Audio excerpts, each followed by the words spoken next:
Matania Radio.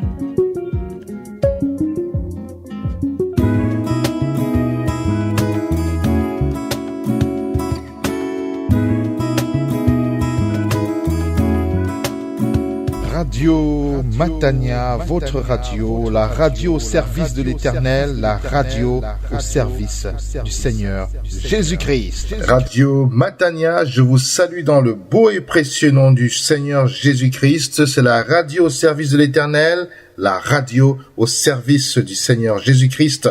Nous sommes arrivés au moment de la prédication. Et nous sommes bénis. C'est une journée de grâce. Nous avons l'honneur d'écouter cette prédication du pasteur Claude Missindibasi, pasteur responsable de l'église évangélique protestante évangélique Matania à Corbeil. C'est en Île-de-France, dans la France métropolitaine.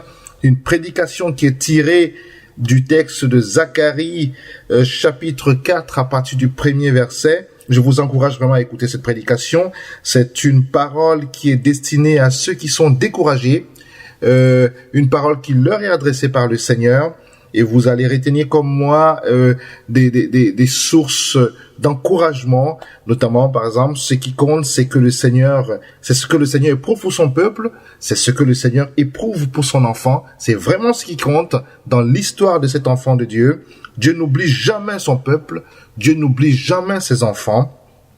Le chrétien est béni et il restera toujours béni. Et une autre parole merveilleuse que j'ai tirée de cette prédication, c'est que Dieu triomphera toujours. L'Éternel triomphera toujours. En fait, le match est déjà joué. On connaît le vainqueur et ceux qui s'attachent au vainqueur triompheront avec lui.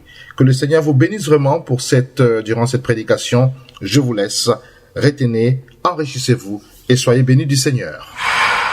L'ange qui me parlait revint et me réveilla comme un homme qui est tiré de son sommeil. Et il me dit, que vois-tu? Je répondis, je regarde et voici, il y a un lampadaire tout en or avec un réservoir à son sommet. Et cette lampe tout en haut, 7 becs pour les lampes qui sont à son sommet. Près de lui sont 2 oliviers, l'un à la droite du réservoir, l'autre à sa gauche. Prenant la parole, je dis à l'ange qui me parlait, que signifient ces choses, mon Seigneur? L'ange qui me parlait me répondit, ne sais-tu pas ce que signifient ces choses? Je dis, non, mon Seigneur. Alors il me répondit en ces termes, voici la parole de Yahvé touchant Zorobabel, ce n'est pas par la puissance, ni par la force, mais par mon esprit, dit Yahvé Sabaoth. Qu'es-tu grande montagne devant Zorobabel? Deviens une plaine. Il arrachera la pierre de fête, tandis qu'on criera bravo, bravo pour elle. La parole de Yahvé me fut adressée en ce terme, les mains de Zorobabel ont fondé ce temple, ses mains l'achèveront, et vous saurez que Yahvé Sabaoth, le Seigneur le Tout-Puissant, m'a envoyé vers vous. Ce sont là les 7 yeux de Yahvé, ils vont par toute la terre, car qui donc méprisait ce jour d'événement minime, on se réjouira en voyant la pierre d'étain dans la main de Zorobabel. J'ai pris alors la parole, dit, que signifient ces 2 oliviers à droite du chandelier? Et à sa gauche, je repris la parole et il dit, que signifient les 2 branches d'olivier qui par les 2 tuyaux d'or déversent l'or? Il me répondit, ne sais-tu pas ce que signifient ces choses? Je dis, non, mon Seigneur. Il lui dit, ce sont les 2 oins qui se tiennent devant le Seigneur de toute la terre. Amen. Amen. Asseyez-vous. Que Dieu bénisse sa parole et nous l'accueillons au nom du Christ.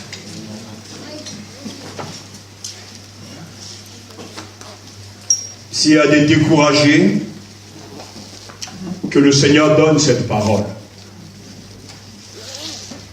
Ce n'est pas par la puissance, ni par la force, mais par mon esprit, dit Yahvé Sabaoth. À une époque où les Juifs découragés reviennent de l'exil, et ils étaient tentés de se refermer sur eux-mêmes, le prophète au nom de Dieu reçoit la parole du Seigneur la vision et des paroles de réconfort, afin d'inviter les responsables, le peuple, à voir différemment les choses. Les Israélites soupirent. Chapitre 1, verset 12. Seigneur Tout-Puissant, jusqu'à quand tarderas-tu à prendre en pitié Jérusalem et les villes de Juda, contre lesquelles tu es irrité depuis déjà 70 ans? Le Seigneur répond, Zacharie chapitre 1, verset 14, et Zacharie révèle le Dieu dont il veut parler et proclamer. Et l'ange lui dit, je ressens une intense jalousie pour Jérusalem et pour Sion. Ainsi parle le Seigneur, le Tout-Puissant, je ressens une intense jalousie pour Jérusalem et pour Sion. Ce qui compte, c'est ce que le Seigneur éprouve pour son peuple. Et le verset 16, toujours dans le premier chapitre, nous dit, voilà pourquoi ainsi parle le Seigneur. Je reviens vers Jérusalem avec compassion. Ma maison y sera rebâtie, oracle du Seigneur, le Tout-Puissant, et le cordeau sera tendu sur Jérusalem. Quelle que soit la situation donc de son peuple, après ces années de galère, de souffrance, Dieu n'a pas oublié son peuple. Et Dieu n'oublie jamais son peuple. Nous savons qu'ils ont été exilés parce que le peuple a toujours été infidèle et n'a pas écouté la voix des prophètes, de ses dirigeants. Mais Dieu pour autant n'a pas oublié, n'a pas abandonné son peuple, car Dieu s'est engagé à bénir Israël, à bénir son peuple. Comme de nos jours en Christ Jésus, le chrétien est béni et sera toujours béni. À ceux qui sont découragés, à une église toujours tentée de se refermer sur ses problèmes internes, et les problèmes ne manqueront pas. Dieu répète, et nous voulons écouter cette parole, accepter, ce n'est pas par la puissance ni par la force, mais par mon esprit, dit l'Éternel des armées. Qu'es-tu grande montagne devant Zorobabel devient une plaine. Il arrachera la pierre de fête, tandis qu'on criera bravo, bravo pour elle. Sachez-le, que Dieu triomphera toujours. Amen. La gloire de Dieu se manifestera. Le royaume de Dieu viendra en puissance. Parce que Dieu n'a pas fini de conduire son peuple. Dieu n'a pas dit son dernier mot. Et rien ne pourra l'arrêter. Et rien ne l'arrêtera. Nous ne savons pas quel événement nous réservera l'année 2015 qui commence. Mais nous avons la certitude, j'ai la certitude qu'il demeurera dans les mains du Christ. Le roi des rois et seigneur des seigneurs. Lui qui est la tête de l'Église. Et malgré toutes les apparences contraires, le Seigneur le Tout-Puissant, par son esprit, continuera et achèvera son œuvre. En cette année, notre réussite dépend uniquement du Saint-Esprit. Le Saint-Esprit est central dans toutes les œuvres et missions que nous souhaitons faire. C'est lui qui doit nous inspirer. C'est lui qui doit nous guider. Pour entrer dans la volonté de Dieu, pour entrer dans les œuvres de Dieu, le Saint-Esprit est central. Ce n'est ni par la force, ni par la bravoure, ni par l'intelligence, mais par mon esprit, dit le Seigneur. Et j'aimerais que cette vérité soit gravée dans nos esprits ce dimanche matin, cette vérité essentielle. L'œuvre du Seigneur qui nous confie ne s'accomplit ni par la force, ni par l'ingéniosité humaine, mais uniquement par la puissance du Saint-Esprit. Uniquement par la puissance du Saint-Esprit. L'œuvre ou la mission du Seigneur qui nous confie ne s'accomplit ni par la force, ni par l'ingéniosité humaine, mais uniquement par la puissance du Saint-Esprit. Et le verset 6 est notre mot d'ordre, ni par puissance, ni par force, mais par mon esprit, dit l'Éternel des armées. Nous voulons relever de ce passage quelques vérités.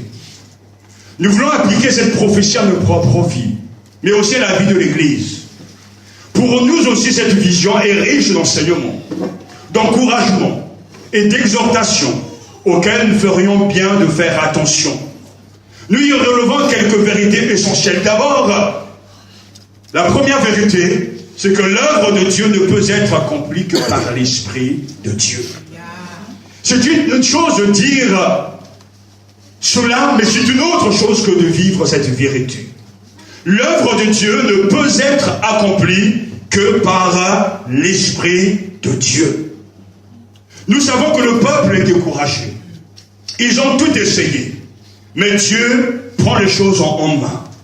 Le verset 1 nous dit que l'ange de l'Éternel qui me parlait revint et me réveilla comme un homme qui est tiré de son sommeil. Alors il n'est pas dit que le prophète Zacharie dormait du sommeil du juste. Mais il y a un moment et un temps où il n'était plus dans la conscience des choses de Dieu. Et c'est pour ça que l'ange de l'Éternel, le messager de Dieu, qui est donc celui qui est dans le monde spirituel, de la réalité spirituelle, vint et s'approche de Zacharie et il le réveilla comme un homme qui est tiré de son sommeil. On pourra ici ouvrir une petite parenthèse pour dire combien de gens aujourd'hui ne dorment-ils pas? On peut dormir, je parle d'un point de vue spirituel. Les gens sont bien vivants, bien éveillés, mais physiquement, humainement parlant, mais spirituellement, ils sont totalement endormis. On s'endort lors des prédications, on s'endort lorsqu'on lit la Bible, on s'endort lorsqu'il s'agit de prier. Les gens sont profondément endormis et l'époque qui nous caractérise ne peut pas échapper à cette réalité. Il y a bien des gens qui sont bien portants physiquement, mais qui sont spirituellement morts. Spirituellement, dans un sommeil incroyable. Il faut donc une intervention de Dieu pour les réveiller de leur sommeil afin d'entendre la voix de Dieu et de regarder ce que Dieu est en train de faire. L'ange qui me parlait revint et me réveilla comme un homme qui est tiré de son sommeil et il me dit, que vois-tu? Que vois-tu? Je répondis, je regarde et voici, il y a un lampadaire tout en or avec un réservoir à son sommet. Et cette lampe tout en haut, 7 becs pour les lampes qui sont à son sommet près de lui, verset 3, sont 2 oliviers, l'un à la droite du réservoir, l'autre à sa gauche. Et le prophète interroge l'ange, prenant la parole, je dis à l'ange qui me parlait, que signifient ces choses, mon Seigneur? L'explication nous sera donnée beaucoup plus loin, versets 6 à 10. Mais entre-temps, la parole de Dieu est donnée à Zorobabel. Verset 5, l'ange qui me parlait me répondit, ne sais-tu pas ce que signifient ces choses? Je dis, non, mon Seigneur. Alors il me répondit en ce terme, voici la parole de Yahvé touchant Zorobabel, ce n'est pas par la puissance, ni par la force, mais par mon esprit. Une parole qu'il faut accueillir. Cette parole qui va encourager Zorobabel, le dirigeant, qui va encourager le peuple également.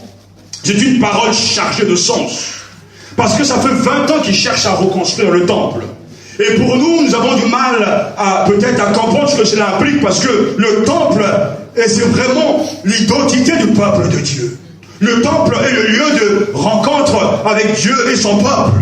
Le temple est un témoignage public visible que Dieu est présent au milieu de son peuple.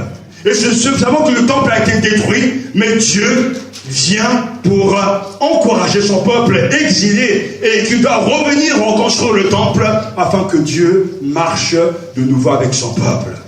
Alors ils ont tout essayé. Ils se sont décarcassés.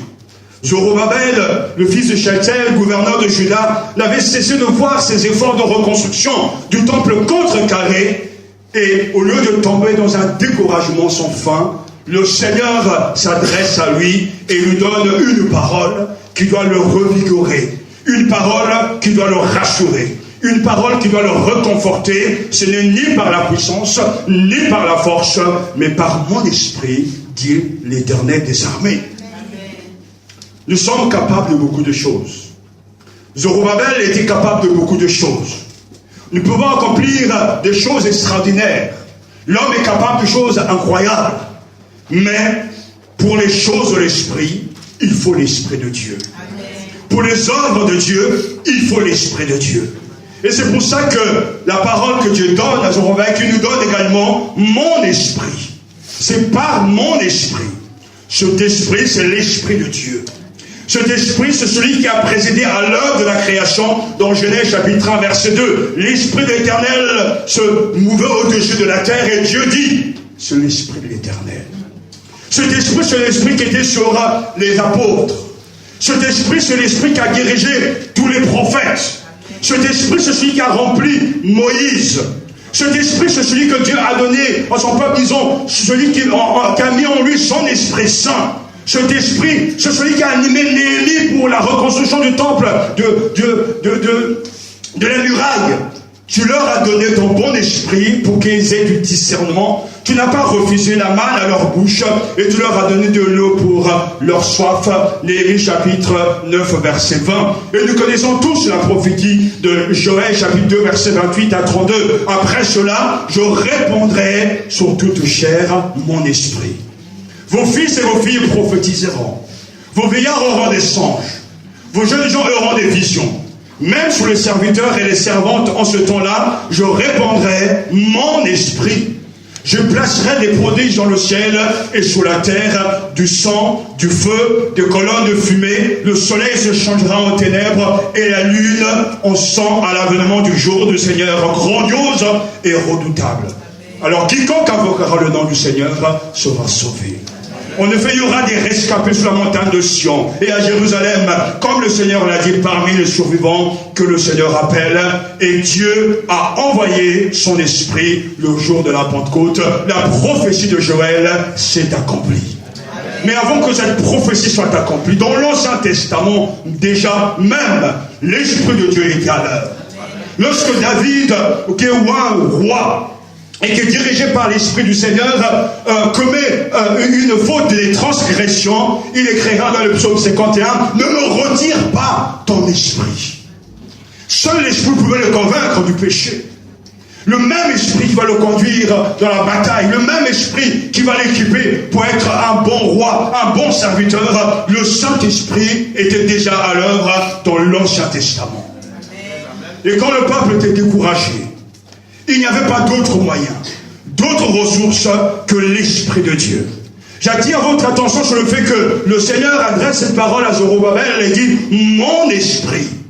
Pas l'esprit de quelqu'un, pas l'esprit, je ne sais pas, d'un autre Dieu, mais l'esprit, mon esprit, l'Esprit de Dieu va donc insuffler la vie, la force à Zorobabel pour qu'il puisse mener à bien la tâche de Dieu. Et cette vérité, il faut l'accueillir face au découragement que pourrait faire naître l'énormité de la tâche et la pénurie de moyens. L'Esprit de Dieu est notre seule ressource. L'Esprit de Dieu nous équipe. Face à ces montagnes qui vont se dresser, l'huile de l'Esprit symbolisée ici, donc par lui, l'Esprit symbolisé par l'huile, cette huile va couler dans le cœur des enfants de Dieu pour qu'ils puissent mener à bien l'œuvre de Dieu. Je suis réaliste.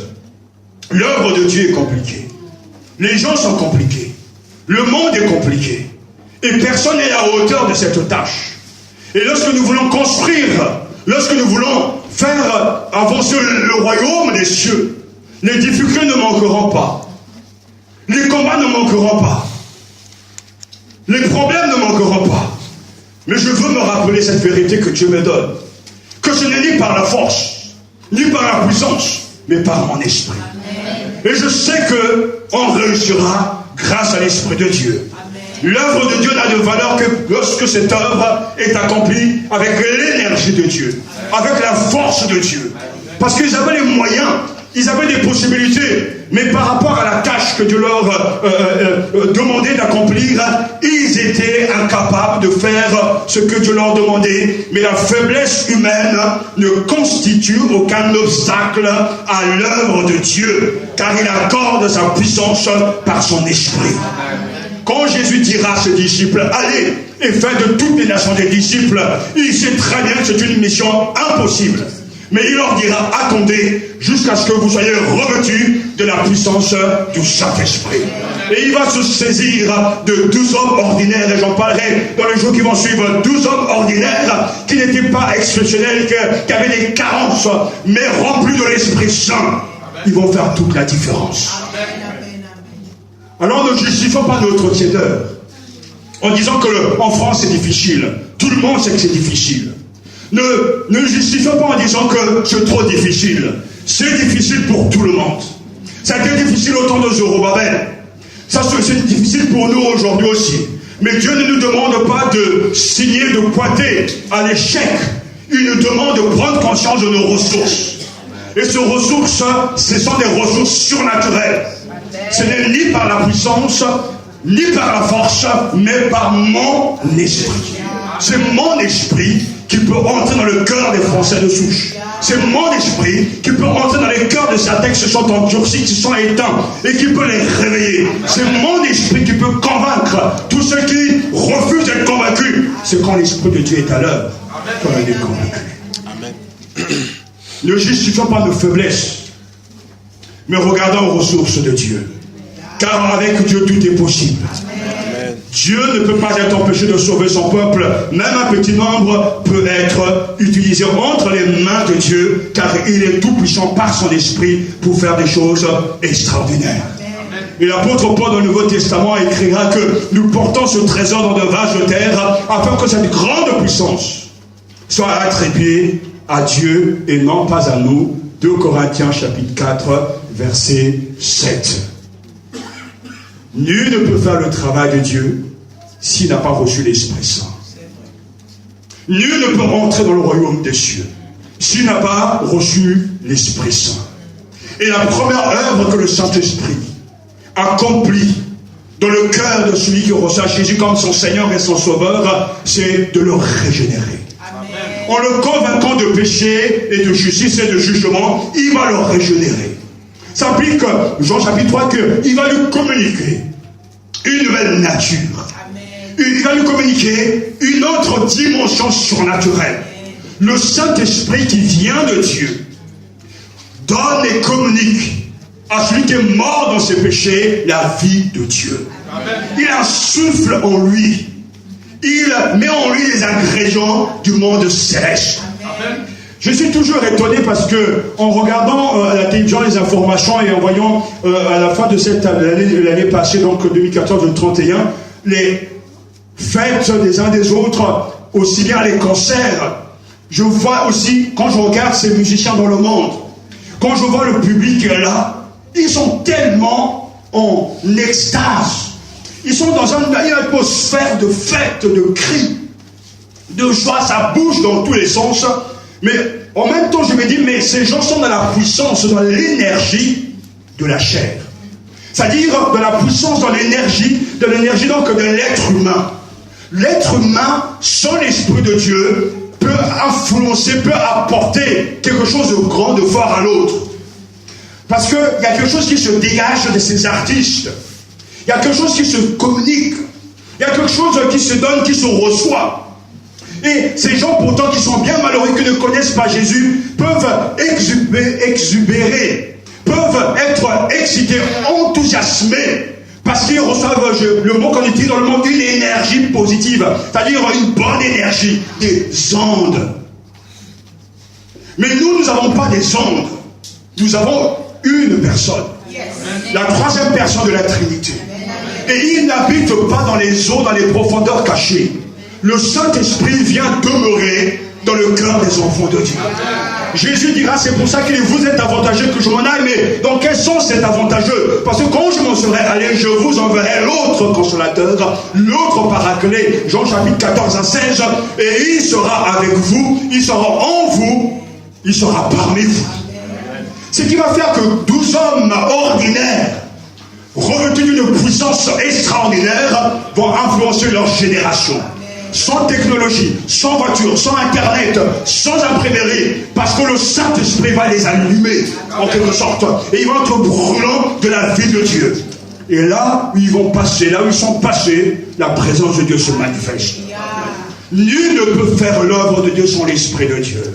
S'il y a une chose qu'il faut recevoir ce matin et que vous n'avez pas reçu parce que les effets de l'Esprit Saint sont visibles, c'est la nouvelle naissance.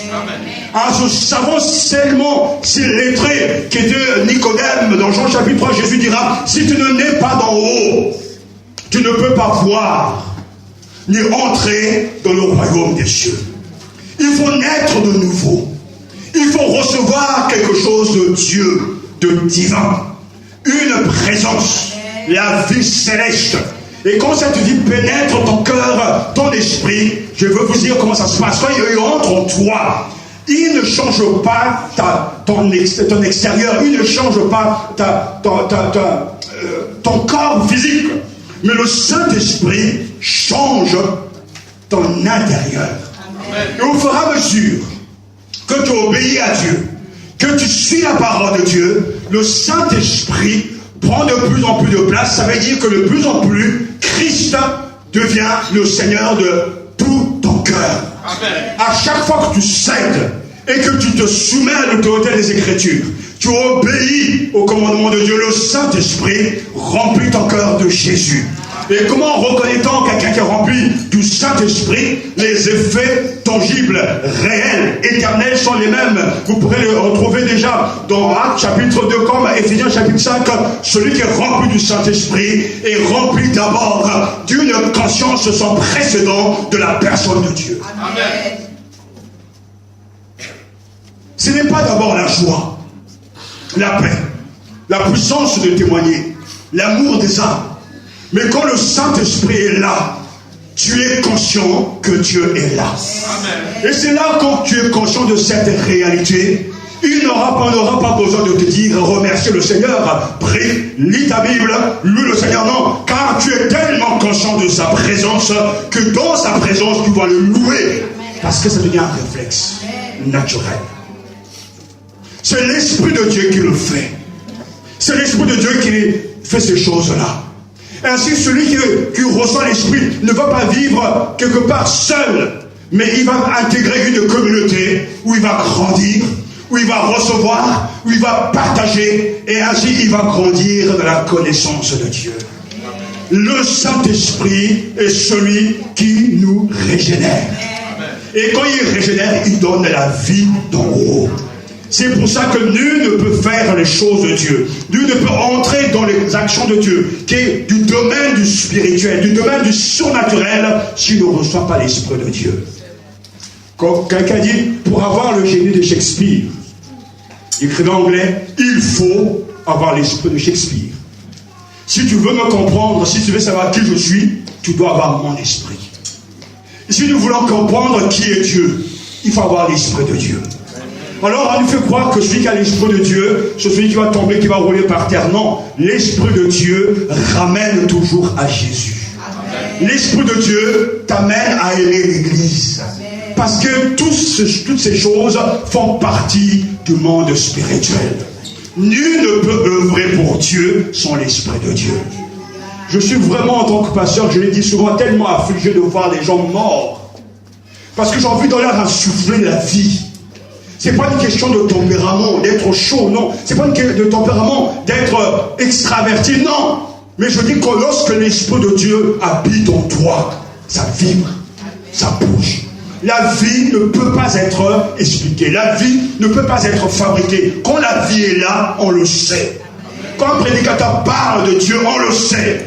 Quand un chanteur parle, chante au nom de Dieu, on le sait. Parce que la vie ne s'explique pas.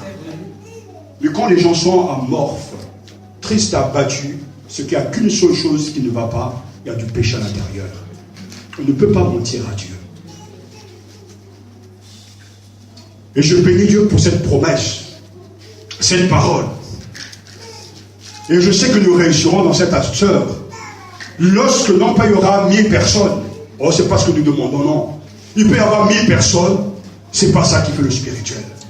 Mais 1000 personnes régénérées et qui écoutent la voix de Dieu, la voix de l'Esprit, ça c'est l'Église. Amen.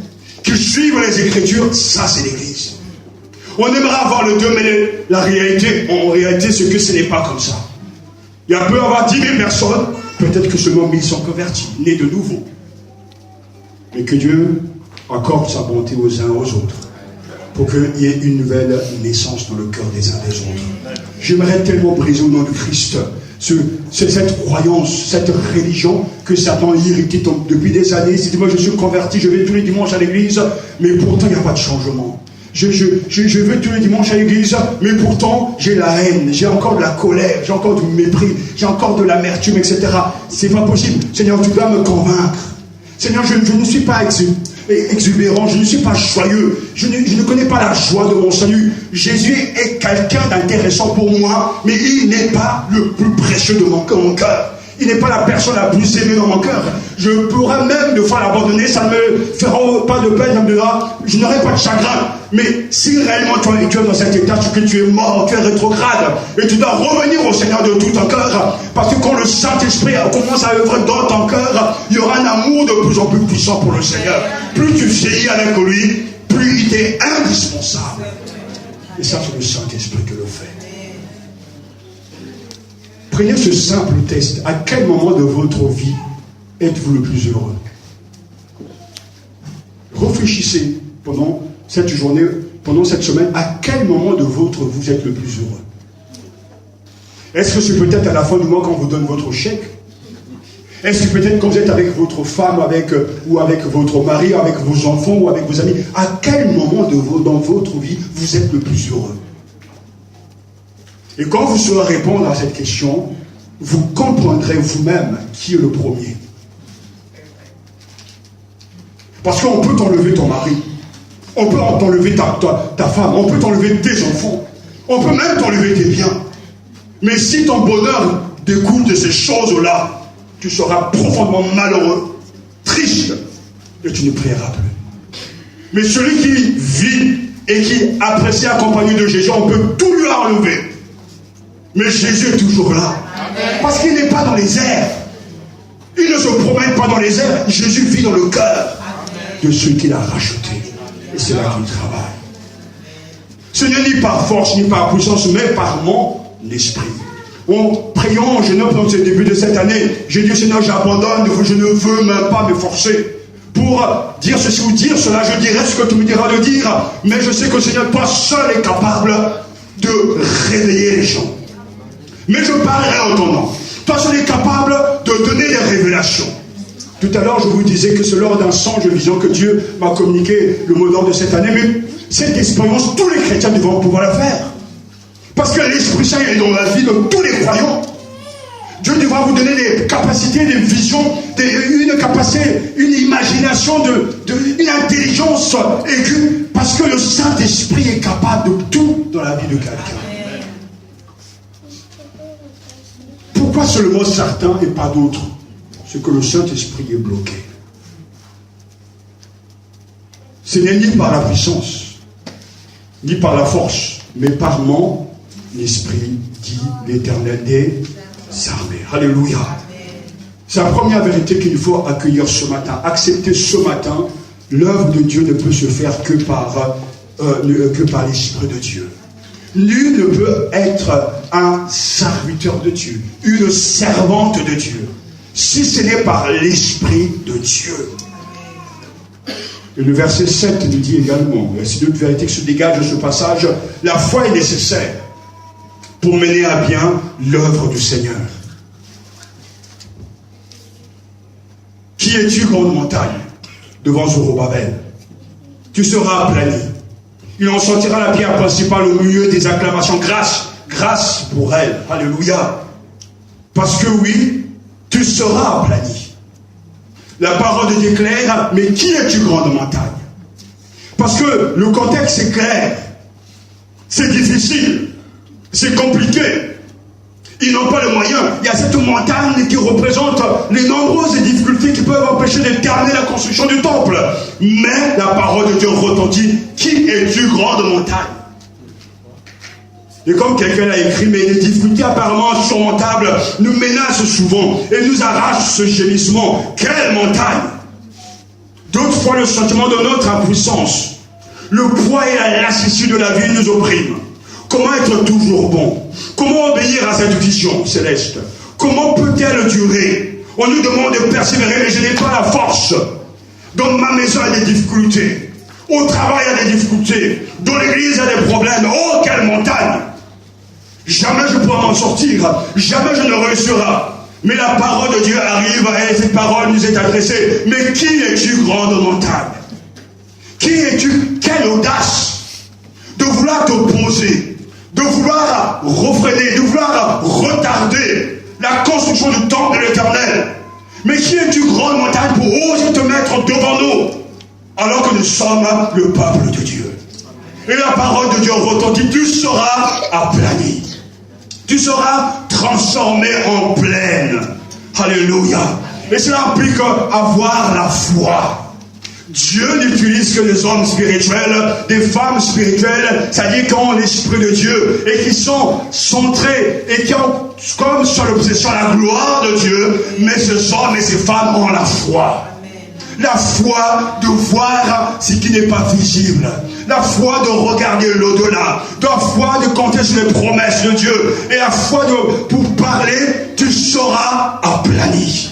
Tu seras transformé en plaine. Et comme la Bible le dit, les montagnes fondent comme de la cire devant l'Éternel. Devant le Seigneur de toute la terre. Psaume 97, verset 5. Et Jésus lui-même, en appelant les 12, ses disciples, ses apôtres, va leur reprocher leur manque de foi. Parce qu'ils entendent, mais ils ne croient pas. C'est à cause de votre petite foi, leur dit Jésus. En vérité, je vous le dis, si vous avez de la foi comme un grain de moutarde, vous direz à cette montagne, transporte-toi d'ici, là, et elle se transportera. Rien ne vous sera impossible. Matthieu chapitre 17, verset 20. C'est à cause de votre petite foi, leur dit Jésus. Et Jésus explique comment la foi se manifeste. En vérité, je vous le dis, si vous avez de la foi comme un grain de moutarde, qu'est-ce qui va se passer? Vous allez regarder les promesses de Dieu. Vous allez regarder les murailles. Vous allez regarder les montagnes. Non, vous direz à cette montagne.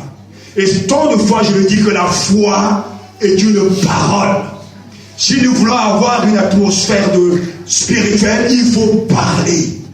Il faut dire les choses. Dieu crée parce qu'il parle. Et Dieu dit que la lumière soit et la lumière fut. Ainsi, un croyant à la bouche fermée. Vous êtes avec moi là? Amen. Les gens parlent dehors, mais souvent pas à l'intérieur. Un croyant parle. Quand on vient de la maison de Dieu, et que même il y a une opposition qui est là, au lieu de s'apitoyer, c'est là où on voit bien ce qu'on appelle le combat spirituel. Une petite parenthèse. Il y a des gens qui sont toujours bloqués dans leur cœur, dans leur esprit, parce que d'abord ils ne se sont pas préparés à rencontrer Dieu dans le temple. Parce qu'il y a déjà des péchés cachés qui ne sont jamais confessés. Mais quand Satan passe dans les rangs, parce qu'il le fait tout le temps, ce sont les premiers à chuter. Ils ne ressentent rien, ils ne ressentent pas la présence de Dieu, ils sont totalement loin, même au moment où la prédication arrive avec le feu de Dieu, ils n'écoutent pas parce qu'ils sont déjà déconnectés.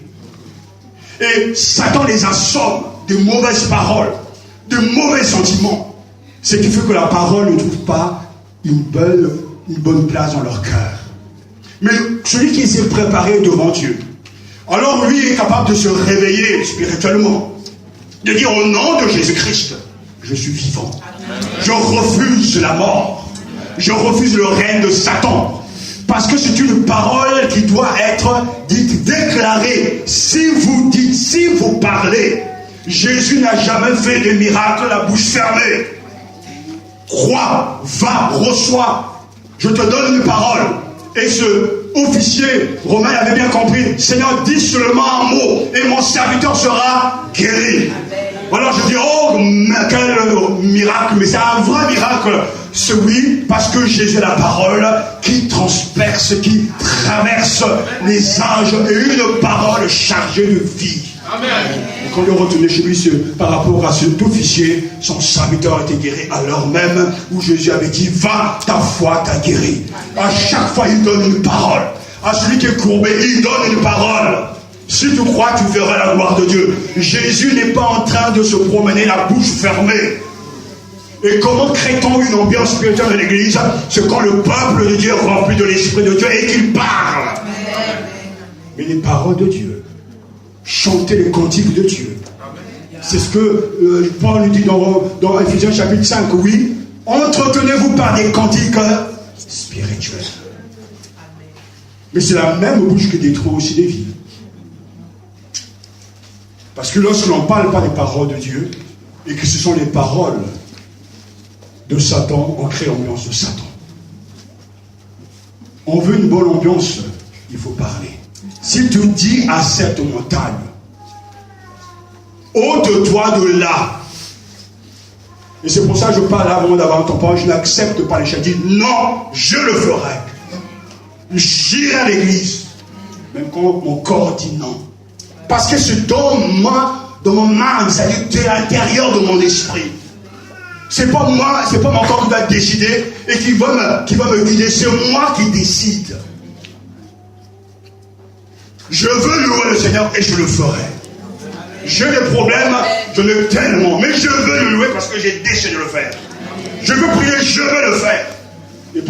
Et ce qui se passe, c'est un enseignement que je vous donne. Quand vous avez des habitudes pures, des habitudes saines, à un moment donné, ça devient une seconde nature. Tous les ans, je décide chaque jour de lire 4 chapitres et ça fait des années que ça dure. Au début, Satan va te titiller, il va t'empêcher. Et tu diras, bon, peut-être pas aujourd'hui, après, non. Mais quand tu décides, toi, de le faire, l'Esprit de Dieu te donne la force et tu le fais vraiment. Un des problèmes que nous avons dans les églises, c'est que les gens sont très paresseux. Ils ne sont pas pointus. Ils ne cherchent pas le meilleur. Ils ne cherchent pas l'excellence. Ils sont dans la passivité totale, pensant que les choses vont venir du ciel. Non, le Saint-Esprit nous bouscule, il nous booste. Mais parce que j'ai décidé de suivre. Je vous expliquerai ce que j'ai appris avec le marathon. C'est-à-dire que tout est possible quand j'ai envie de le faire.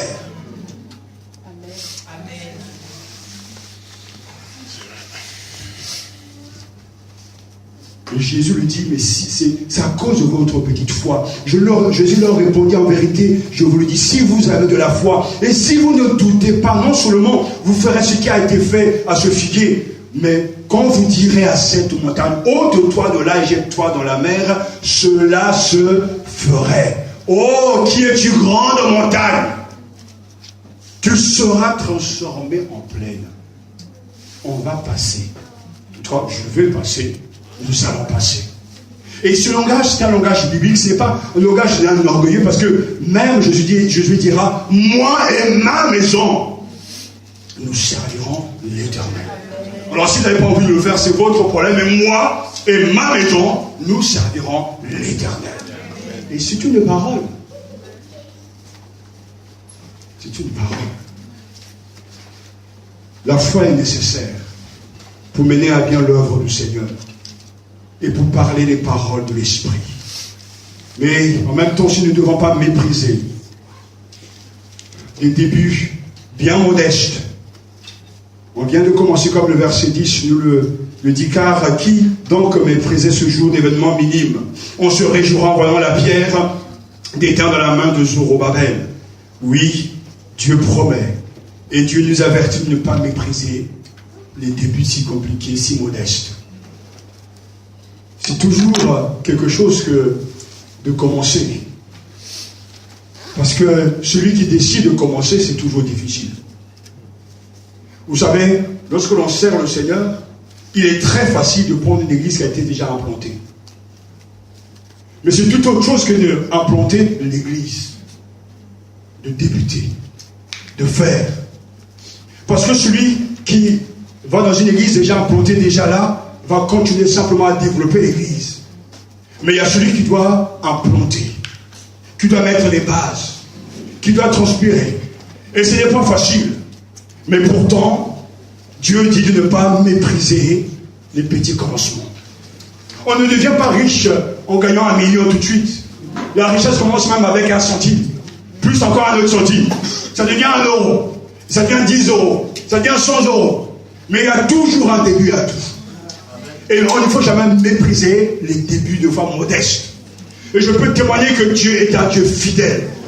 Je veux me rappeler, la dernière fois, je regardais cette fiche de parcours, rien que cet exemple, alors qu'on était à Créteil il y a quelques années. On était une poignée, mais une poignée qui avait commencé dans une maison à Verrières-les-Buissons. On était une simple poignée de personnes, 5 à 6 personnes, on priait, mais on demandait à Dieu de bénir. Dieu a entendu la prière. Et les gens se sont rajoutés. Nous avons quitté donc Verrières-les-Buissons pour aller à Créteil. Donc on a eu une église d'après-midi. Et là, Dieu a continué encore à bénir.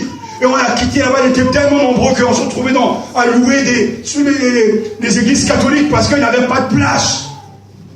Jusqu'à ce que cette œuvre continue encore de nos jours. Mais ça commence avec une poignée de personnes. Et c'est souvent le problème qu'on peut rencontrer de nos jours. Parce que les gens veulent être dans un endroit où il y a suffisamment de monde pour se perdre dans la foule. Mais moi, j'aime être au début du commencement. Là, il faut se battre. Il faut lutter. Chacun dira à son appel. Mais c'est là où on montre réellement si elle a la foi ou pas. Quand dans l'église, il n'y a que 2 ou 3 personnes, tu dois prêcher. Tu montres, tu témoignes si tu as la foi ou pas. Parce qu'on aime bien être dans les églises, il y a beaucoup de monde où il y a déjà une structure. On se perd dans la chorale, on se perd dans la foule, on se perd dans les groupes. Mais non, Dieu veut que je sois un acteur. Et je sais que tout commence toujours avec un petit nombre. Dans l'histoire de l'église, a tout un petit nombre. Jésus a commencé avec 12. Et les 12 se sont multipliés jusqu'à aujourd'hui. Et moi et d'autres, nous faisons partie de l'armée de l'Éternel. Il y a toujours un début. Et le début, c'est pas facile. Non? C'est toujours compliqué. Parce qu'il faut de l'argent. Il faut des moyens. Il faut des gens fidèles. Et à chaque fois, on connaîtra toujours des blessures, des démissions. Mais celui qui est rempli de l'esprit regarde l'au-delà. Il voit ce qu'il y a derrière la montagne. Et c'est pour ça que j'ai toujours apprécié Martin Luther King, parce que ce rêve, il est réel. Lui-même l'a vu, l'a anticipé, l'a salué par la foi. Comme Hébreux chapitre 11 nous le dit, ils ont salué par la foi. Ce monde qu'ils n'ont pas encore expérimenté, mais ils avaient la foi. Et celui qui a la foi regarde au-delà des obstacles. Il ne voit pas des gens qui vont de gauche à droite, mais non, je vois autre chose. Je veux vous communiquer cette envie-là, qu'avec Dieu, je réussirai. Avec Dieu, on glorifiera son nom. Avec Dieu, je traverse la ligne d'arrivée parce que je le veux. Mais les obstacles ne vont pas manquer. Mais il y a un début à tout. Et c'est pour ça que Dieu, mais bravo, bravo, vous verrez, la pierre de fête, justement, nous dit la Bible, cette pierre principale devant Zorobabel cette montagne devient une plaine, il arrachera la pierre de fête, tandis qu'on criera, bravo, bravo pour elle. Pourquoi? Parce que Zorobabel va achever de construire le temple de l'Éternel. Je veux tellement que nous ayons des certitudes invincibles, des certitudes inébranlables. Je veux faire pénétrer cette vérité dans votre cœur. Ce que Dieu a dit, ce que Dieu a courbé, nul ne peut le redresser. Ce qu'il a dit pour Matania s'accomplira comme il a montré. Il y aura des séquences, il y aura des phases, il y aura des choses qui vont arriver, mais les signaux sont déjà là. Dieu conduit. Et Dieu réussira. Et j'ai appris en lisant la Bible. Parce que c'est une grande et grande leçon que Dieu m'a enseignée. C'est pour ça que je suis un peu plus sage, plus calme et serein. Ce que ceux qui sont sortis de l'Égypte, ce n'est pas ceux qui sont entrés en Canaan. Il y a des gens, je me rends compte qu'il y a des gens que l'on va connaître pour un temps, ils sont là juste pour un temps. Mais il y a d'autres qui sont là pour toujours. Et la Bible m'a enseigné que l'histoire de Dieu est parsemée de ruptures, de démissions et d'appels. Ce n'est jamais le même qui ont commencé, qui ont terminé. Certains sont restés fidèles. Depuis le commencement, il y a toujours des changements. Mais à la fin, l'épuration, la pureté, c'est-à-dire que Dieu va faire le tri, à la fin, il y aura cette église de la gloire. Donc tout le long de notre cheminement, il y a des gens que l'on va croiser. Certains, ils vont nous décevoir, d'autres, ils vont nous réjouir, mais c'est la vie. Quand je vous parlais du marathon de la foi, c'est comme ça. Je dois faire ma course par rapport à mon Dieu. On se retrouvera qu'à la fin. Et les gens aujourd'hui sont découragés parce qu'ils regardent tout ce qu'il y a autour d'eux. Ils peuvent regarder les chaises vides. Ils peuvent regarder leurs amis partir. Ils peuvent regarder peut-être ceux qui ne chantent pas. Ils peuvent regarder ceux qui n'achètent pas ceci, etc. Ils vivent par rapport aux autres. Celui qui a la foi vit par rapport aux autres parce que c'est son frère ou sa sœur. Mais il est d'abord très au clair avec son Dieu. Parce que celui qui reçoit la vision, celui qui reçoit la connaissance de la vérité, lui, il sait qu'il doit tenir ferme. Joseph a vu ce qui va se passer. Mais pourtant, les problèmes commencent dans sa propre maison. Ce n'est pas les autres qui vont le vendre, c'est ses propres frères. Mais à cause de quoi? Parce que c'est un rêveur. Et où a commencé son ministère? Dans l'oubli. Et puis en prison. Mais pourtant, dans les oublis, dans les séparations et les rencontres, Dieu est en train de conduire toutes choses. Alléluia. Il y a un début à tout. Mais moi, nous pouvons bénir le Seigneur ce matin parce que notre début est bon. Nous ne sommes pas en train de commencer une nouvelle œuvre avec 2 ou 3 personnes. Nous sommes déjà, il y a de quoi faire. Il y a déjà une structure. Mais nous voulons aller plus loin. Nous voulons avoir plus d'âmes sauvées, converties, nées de nouveau. Que personne ne méprise. Car Dieu ne dédaigne pas l'humilité des petits commencements. Toute cette œuvre se poursuit donc sous l'œil attentif de l'Éternel. Que personne ne méprise le commencement de Dieu.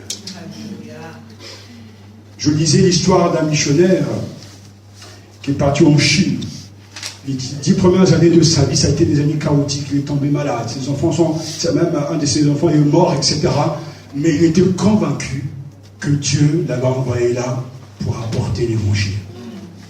10 ans de galère. 10 ans. À ne rien voir. Et à travailler sans rien voir. C'est comme si vous donnez 10 années de votre vie à l'entreprise et vous ne gagnez rien. En fait, ça n'existe pas. Mais lui était convaincu que Dieu le voulait là. Les problèmes se sont accumulés et à chaque fois, il y aura toujours un faux croyant parce que ça ne manquera pas. Mais depuis que tu es là-bas, il n'y a rien qui se passe. Tu t'es trompé, tu n'es pas dans la volonté de Dieu. Il y a du péché dans ta vie peut-être.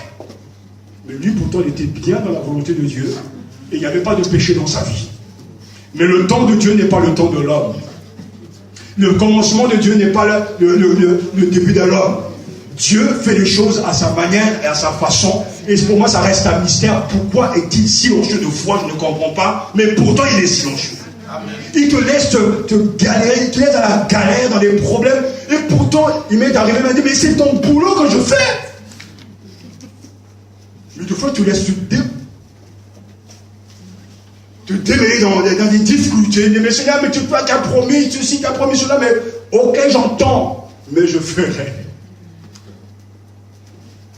Et ce frère, ce couple, ont continué à servir le Seigneur. Et puis tout d'un coup, 2 âmes se sont converties. 3 âmes. Et lorsqu'il a quitté la Chine, on compte qu'il y avait plus d'1 million de convertis grâce à ce Dieu. Mais imaginez un instant que cet homme s'est arrêté. Parce que dès que l'obstacle est là, on a envie de laisser tomber. Il y a des gens qui n'ont pas les dons de Dieu, la capacité de lutter, qui aiment la facilité. S'il laisse tomber, il ne sera jamais rentré dans le dessein de Dieu. Mais cette persévérance est le signe qu'il avait compris que lui-même aimait Dieu. Parce qu'il ne servait pas Dieu pour ce que Dieu peut lui donner, mais il servait Dieu parce qu'il est Dieu. C'est très très important dans la vie.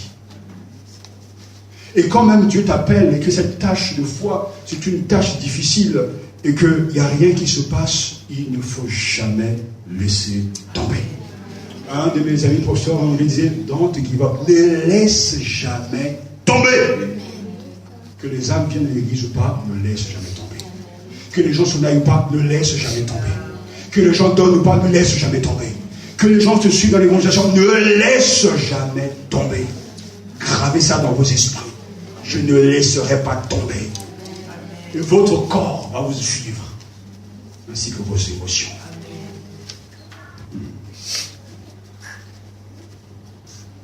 Ne minimisons pas ce que Dieu est en train de faire. Quand vous regardez une œuvre, celle-là, ne minimisez pas ce que Dieu est en train de faire. En France, en général, il y a des petites églises. Et des églises souvent qui ne grandissent pas parce que au bout de quelques années, j'ai vu que les églises aujourd'hui qui sont encore stables, ce sont des églises, des vieilles églises qui ont déjà été implantées il y a 40 ans, 50 ans. Où il y a beaucoup de va-et-vient, mais ce sont des églises qui sont là. Il y a quelques œuvres qui naissent, ça y est là. Et surtout dans le milieu black, dans le milieu, il y a tellement d'œuvres qui naissent, mais ça ne dure pas parce qu'il y a des problèmes de foi. Je suis témoin de ce que du réveil parmi les églises africaines en France. Je suis témoin, j'étais là depuis le commencement, on a commencé à la rue Boissière. De cette petite église que nous avons à la rue Boissière.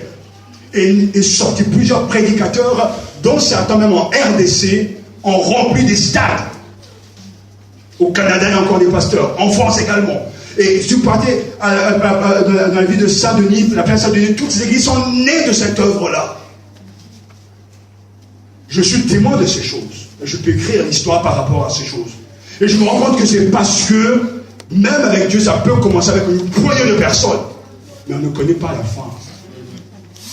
Et je suis convaincu que Dieu est capable de faire des choses extraordinaires, qu'au ciel, je serai surpris. Je serai énormément surpris. Parce que la parole qui a été annoncée, ça y est là. Il n'y a que Dieu qui sait tout ce que cela représente. Un des plus grands évangélistes de notre temps, qui s'appelle Billy Graham, avec qui j'ai travaillé en 86 à Mission France, donc à Nogent et à Bercy, pour la première fois, c'est sans doute la dernière fois, la seule fois où on a vraiment loué, en tout cas, le Parc des Princes pour une campagne d'évangélisation. En partant, m'a remis sa Bible avec sa signature. Je garde toujours cette Bible. C'est mon fils qui se promène avec dans la maison. Je lui dis, c'est un signe. Non. Mais ce grand évangéliste, qui est considéré comme le plus grand évangéliste de tous les temps, s'est converti dans une petite réunion, dans une petite salle. Mais est-ce que le prédicateur qui prêchait pouvait se rendre compte de ce qui est en train de se passer? Que ce message s'adressait à celui qui deviendra un grand prédicateur. Donc ne sous-estimons pas les choses. Ne minimisons pas le travail de Dieu. Quand tu es dans un groupe, même dans la chorale, c'est que de chanter de tout votre cœur. Quand tu dois témoigner, fais-le de tout ton cœur. Quand tu dois prêcher, fais-le de tout ton cœur. Quand tu dois donner, fais-le de tout ton cœur. Ce petit va devenir grand quand Dieu met sa main dessus. Amen. Ne minimisons pas le travail de Dieu. C'est ni par la force, ni par la puissance. Mais c'est par mon esprit. Et j'aimerais terminer avec cette autre parole, tirée du verset 10. Ces sept-là, ce sont les yeux de Yahvé. Ils vont par toute la terre. Vous voyez le verset 10. Ces sept-là, après avoir posé la question dans le 4e verset, ces sept-là sont les yeux de Yahvé. Ils vont par toute la terre. Ils vont par toute la terre. Alléluia.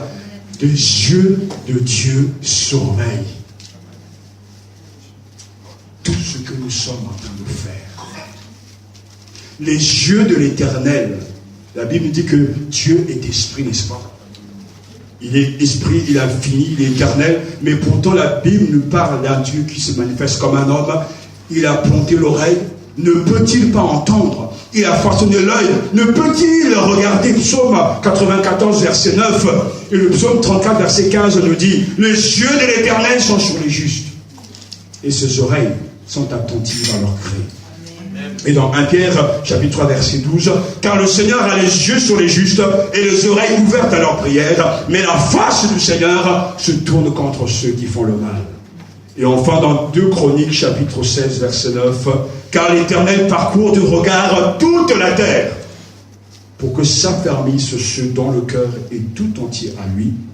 Tu as agi en insensé dans cette affaire, car dès à présent, tu auras des guerres, s'adressera-t-il à l'autre. Car l'Éternel parcourt du regard toute la terre. Chers frères et sœurs, chers amis, c'est toute ta vie qui se joue devant le Seigneur. Toute ta vie. Ce que tu penses, ce que tu dis, ce que tu fais, se joue devant le Seigneur. Les yeux de l'Éternel parcourent toute la terre. Et Dieu voit les justes. Ses yeux sont sur les justes. Et ses oreilles à l'écoute de leurs cris. Dieu me voit et Dieu te voit. Ce que je dis ici et ce que je dirai demain, ce que je dirai chez moi, ce que je dirai là où je serai, Dieu voit tout. Amen. Toute notre vie se joue devant le Seigneur. Amen.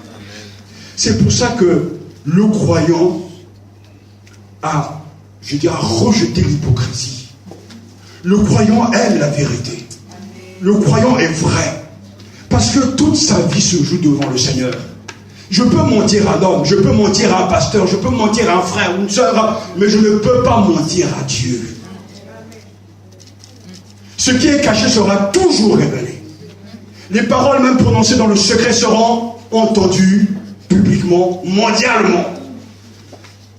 Donc, je vous en supplie, soyez sages. Ne continuez pas à augmenter le poids de votre jugement. Soyez vous-même. Soyez naturel. Si vous n'aimez pas la viande, dites je n'aime pas cette viande. Mais ne fais pas semblant d'aimer et tu vas continuer à critiquer la viande. Non. Si tu n'aimes pas l'endroit, mais fais ce que tu as à faire, mais ne critique pas, fais ce que tu as à faire, je t'en supplie, fais ce que tu veux. Mais n'augmente pas ton jugement. Car Dieu voit tout. Et tout est écrit dans ton livre. Vous savez qu'à un moment donné, quand on prend de l'âge, on s'arrête, on devient sage, mais ça ne sert à rien de parler. Ça ne sert à rien de critiquer. Ça ne sert à rien de faire ceci parce que de toute façon, il faudra rendre des comptes. Quand je vous parlerai du marathon chrétien, c'est qu'à la fin, il y a la ligne d'arrivée. Et pour le chrétien, il y a le jugement qui nous attend. Mais pourquoi je vais augmenter mon jugement, sachant que ça va me coûter quelque chose là? Mais parce que les gens ne sont pas conscients du monde surnaturel.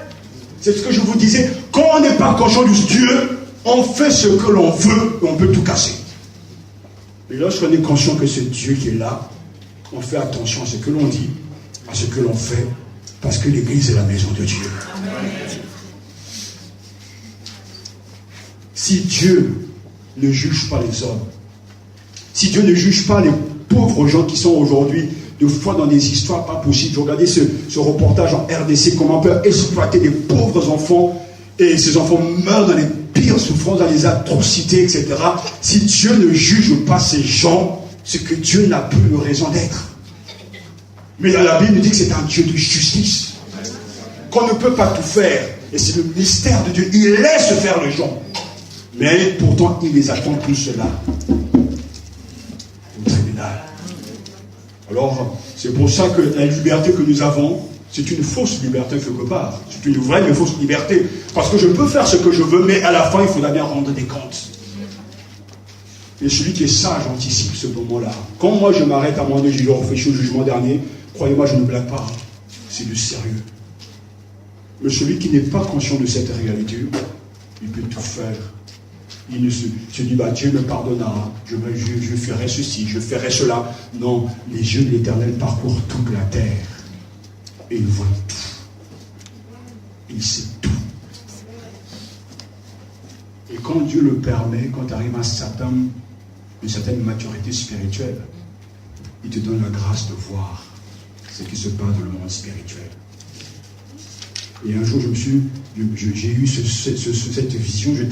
Là, je vois des gens dans l'église. Certains s'étaient déguisés en clowns. Mais ces gens, quand je les regarde dans le monde réel, on leur donnera le bon Dieu sans confession. Mais dans le monde spirituel, ce sont des clowns. Ils jouent au jeu spirituel. Et comme si Dieu dit, mais ils veulent me berner moi.